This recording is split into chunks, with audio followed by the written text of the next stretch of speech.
สาวมากองชาแนลสบายดีใบสวยใบเสือแล้วก็เนินเจยในเนาะฮิปเปียเจียในเด้อจุกกระปุ่นจอมหุงปลาเลี้ยเลยนะเนาะอย่าหนีบ่เนาะพี่น้องมีสาวมากองพามากินคือเก่านะพี่น้องเนาะตำข้าวปุ้นใส่หมักหุ่งเนาะแล้วก็มีนี่เลยเนาะไข่ลูกพี่น้องไข่ลูกกับตำหุ่งเด้อแซ่บๆกับสาวมากองเด้อมื้อนี้เด้อที่เก่าเวลาใหม่พี่น้องอ้ายเผ็ดๆนี่เนาะกินหมดอยู่บ่เนาะ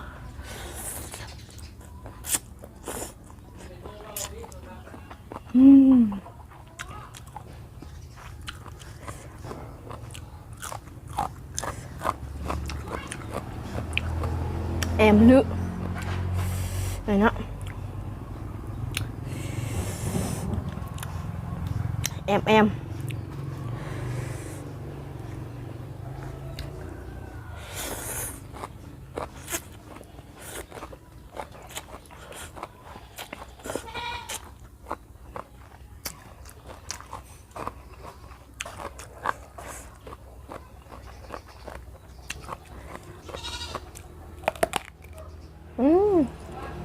แก่แล้วพี่น้อง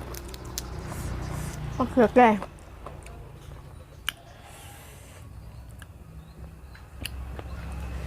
มันครึ่งแก่ขึ้นเลย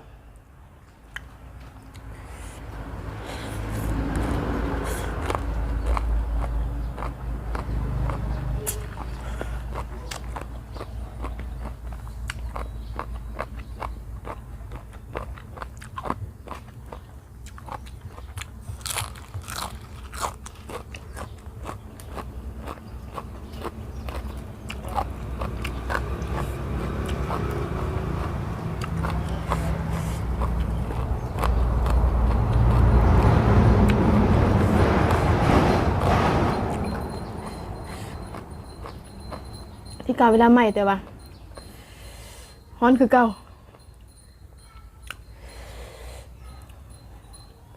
นี่เนาะ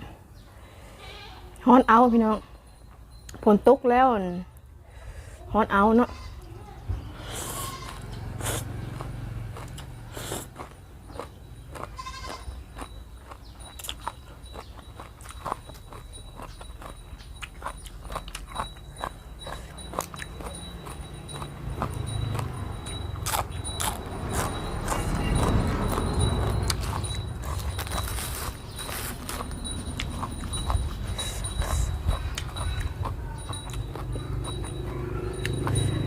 ไข่ลูก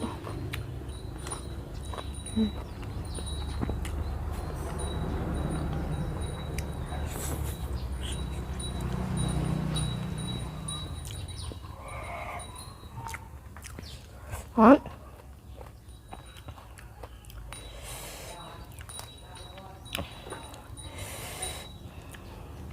ตอนฝนตกนี่คือสีบุแดดเลย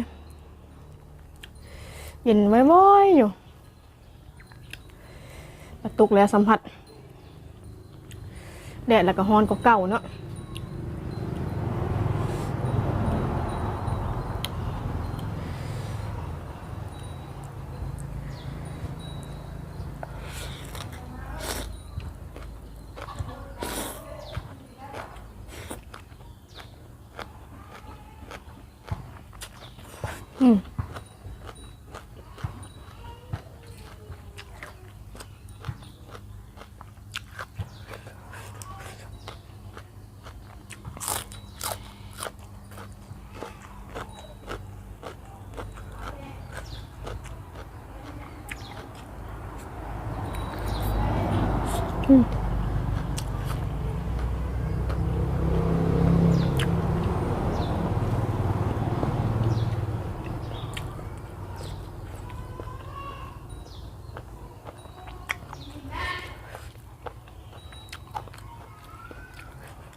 ไข่ด้านกินมะม่วง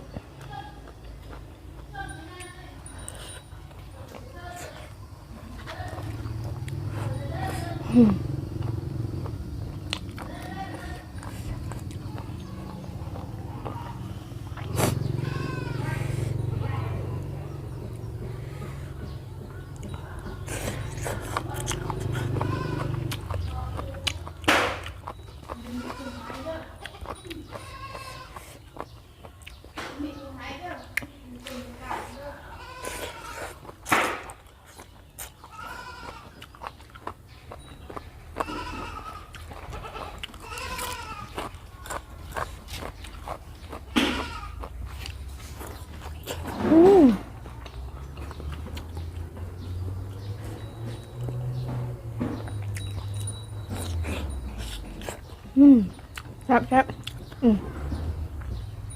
เดี๋ยวหันมือขอปุ้นหมดก่อน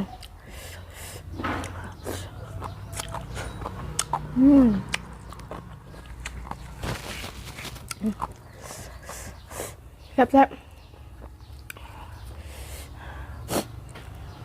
ทั้งแซ่บทั้งเผ็ด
เหงื่อจนย้อย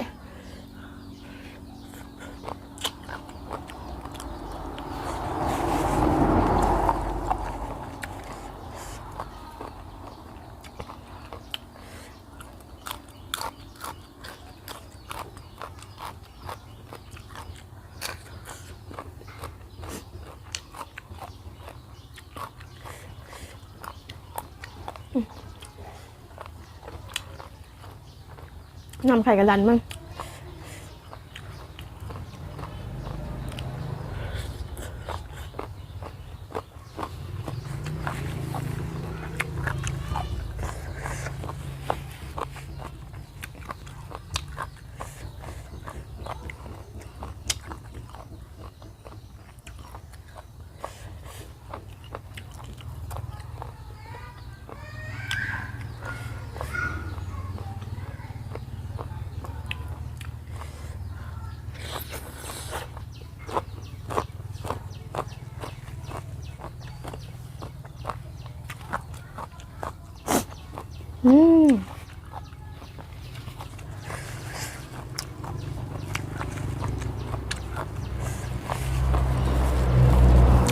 เผ็ด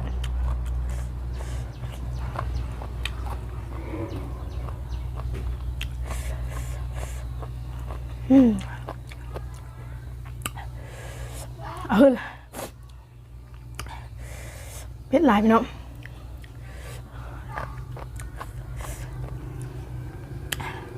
เอาเป็นว่าคลิปนี้เอาสำนีกันเนาะพี่น้องเนาะเผ็ดแห้งน้ำตาจนออกเลย